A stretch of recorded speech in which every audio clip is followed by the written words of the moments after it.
Wi-Fi. La mort insidieuse est invitée. Le pire dans le témoignage qui suit, c'est que très peu de gens veulent l'entendre, bien qu'il s'agisse d'un des agresseurs de la vie humaine les plus insidieux. Si on demandait à ces mêmes personnes, feriez-vous quelque chose si vous saviez que vos proches sont en danger? Elles répondraient immédiatement, mais sûrement, qu'est-ce que tu crois? Mais cette volonté d'aider disparaît immédiatement lorsqu'il s'agit d'un danger invisible.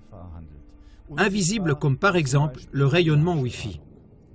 Pourtant, des dizaines de milliers de personnes témoignent déjà que leur bien-être est considérablement réduit par les rayonnements d'ondes millimétriques de toutes sortes. C'est comme pour le diagnostic du cancer. Tant qu'il ne tombe pas sur notre propre vie, on peut très bien vivre avec. Même aujourd'hui, bien que déjà une personne sur deux meure du cancer. Une autre chose est semblable. Quand le diagnostic de maladie mortelle est posé, il est déjà trop tard. À partir de cet instant, la vie ne sera plus la même. En ce qui concerne l'hypersensibilité aux ondes millimétriques, je suis un témoin direct. Tant que j'ai entendu parler de la façon dont les radiations de téléphonie mobile détruisent sournoisement notre bien-être, et tant que seulement les autres étaient affectés par ce terrible destin, cela m'a laissé plus ou moins froid. Par froid, je veux dire qu'on ne fait rien soi-même pour y remédier. J'entends aujourd'hui par glacial tous ceux qui ne veulent pas être touchés et se moquent de ceux qui sont affectés en les traitant de porteurs des chapeaux d'aluminium et qui, au lieu de les aider, font courir des rumeurs les qualifiant de psychopathes. Mais ce sentiment d'impuissance et de désespoir peut facilement devenir votre propre expérience, comme cela a été mon cas.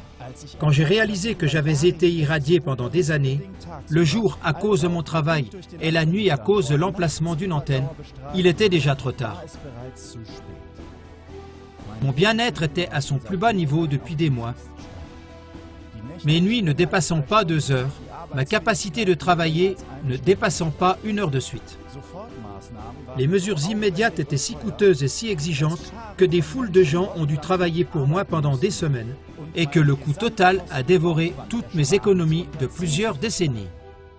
N'étaient considérés comme responsables ni les fournisseurs de téléphonie mobile qui m'ont porté atteinte, ni les compagnies d'assurance, ni les copropriétaires ou les propriétaires de maisons qui ont loué leur toit pour de grasses sommes afin qu'on y place des antennes de téléphonie mobile.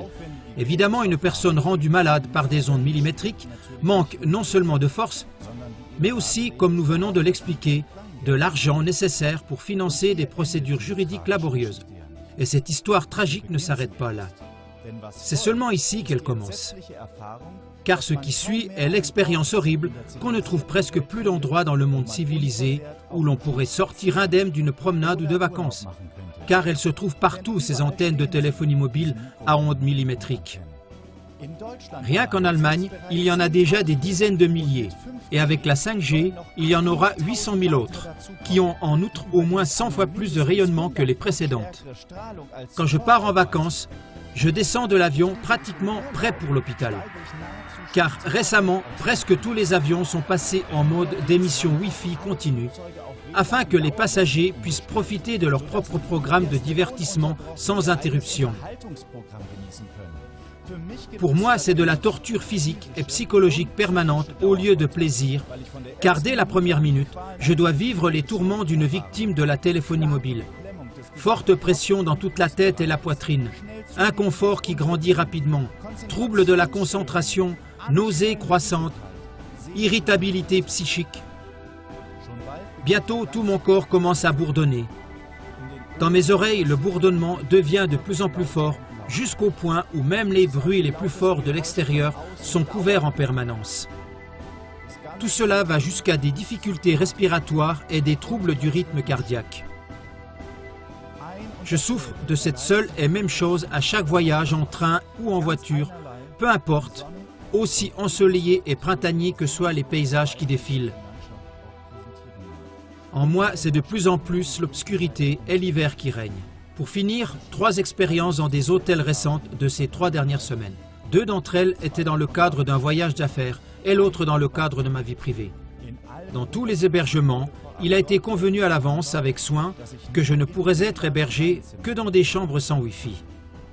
Et la direction de l'hôtel a répondu très gentiment, de sorte que mon appareil de mesure m'a également permis de confirmer que je pouvais vivre à l'abri des rayonnements.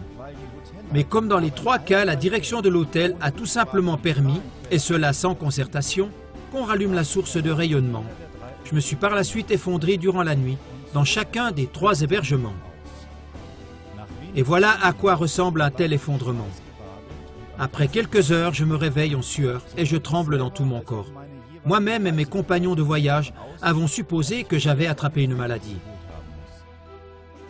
Mais comme la situation ne cessait de s'aggraver, j'ai réalisé tout à coup que je souffrais à nouveau de tous les symptômes décrits ci-dessus, comme c'est généralement le cas dans la sphère d'influence des antennes Wi-Fi et autres dispositifs similaires.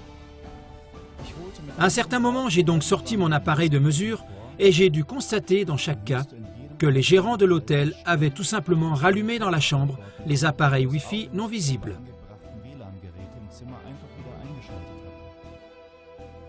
Toutes les excuses cordiales qui ont suivi n'ont toutefois rien pu changer au fait que soit mes vacances, soit ma performance professionnelle avaient été réduites de moitié.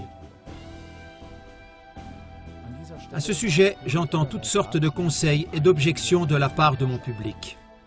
De tous côtés, on m'informe qu'il existe des vêtements de protection et toutes sortes de grandes inventions pour neutraliser le rayonnement micro-ondes. Malheureusement, je dois vous décevoir, car je porte depuis des années des vêtements de radioprotection dits de haute qualité et au moment de mon effondrement, j'ai dormi dans un sac de couchage anti-ondes, même relié à la Terre, très cher. De plus, je testais un appareil de neutralisation des radiations très vanté.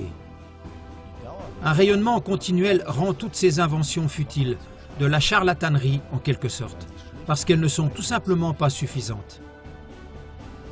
Elles doivent être comparées à une combinaison inifugée. Avec une telle combinaison, c'est vrai que vous pouvez en fait marcher directement dans le feu pendant quelques minutes et en ressortir indemne. Mais si on reste seulement un peu plus longtemps dans le feu, il faut se rendre compte que même la meilleure protection incendie arrive à ses limites. Il en va de même pour tous les appareils anti-ondes très vantés et coûteux.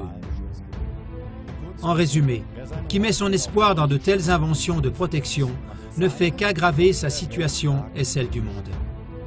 Ceux qui font du commerce avec de tels dispositifs doivent être conscients qu'ils donnent de faux espoirs au monde. Tout faux espoir, cependant, met en danger des personnes vraiment sensibles et rend le monde entier encore plus vulnérable à long terme. Il y a toutes sortes de plaquettes, de petites boîtes, de baguettes, d'amulettes, de pommades, etc. qui circulent et qui ne sont que de la charlatanerie frauduleuse. Même tous les rêves ésotériques de pouvoir augmenter ses propres fréquences d'oscillation et autres ne sont dans la pratique que des fantasmes. Ils n'aident ni nos arbres, ni nos animaux, ni nos tout-petits. Car tous ceux-là ne peuvent pas du tout produire de telles expériences spirituelles, et même les personnes spirituelles les plus expérimentées atteignent ici leurs limites. Parce qu'à un moment donné, en tant que personne réellement affectée, vous ne tournerez plus autour de quoi que ce soit d'autre que de votre propre augmentation de vibration. Il n'y aura plus ni temps ni force pour autre chose. Et ce n'est plus une vie, et donc il n'y a aucune issue. Tous ces faux espoirs, cependant, conduisent au fait que le lobby de la téléphonie mobile continue à mener ses activités en toute impunité. Il n'y a qu'un seul moyen de sortir de cette situation. Toutes ces technologies mortelles doivent être éliminées aussi vite que possible, en conjuguant les forces. Moi qui suis une personne directement concernée et témoin oculaire de la vérité, j'avertis donc le monde entier. Discernez le danger caché des dispositifs Wi-Fi.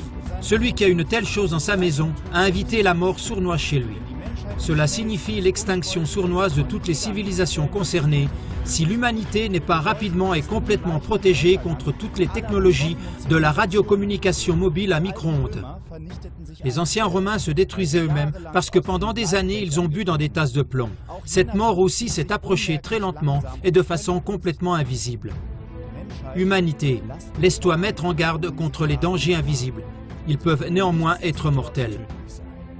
Mon appel à vous tous, ce n'est pas seulement la technique de la nouvelle technologie de téléphonie mobile 5G, 100 fois plus puissante, qui doit être empêchée, mais toutes les technologies de téléphonie mobile à micro-ondes précédentes doivent être abolies le plus rapidement possible et remplacées par des technologies inoffensives telles que la technologie à fibre optique. De 1G à 4G, tout doit disparaître. Du téléphone portable au Wi-Fi, tout doit être aboli. Avec ces techniques, nous avons apporté notre propre décomposition systématique et la certitude d'une mort insidieuse dans le monde, voire même dans notre propre maison et dans notre vie.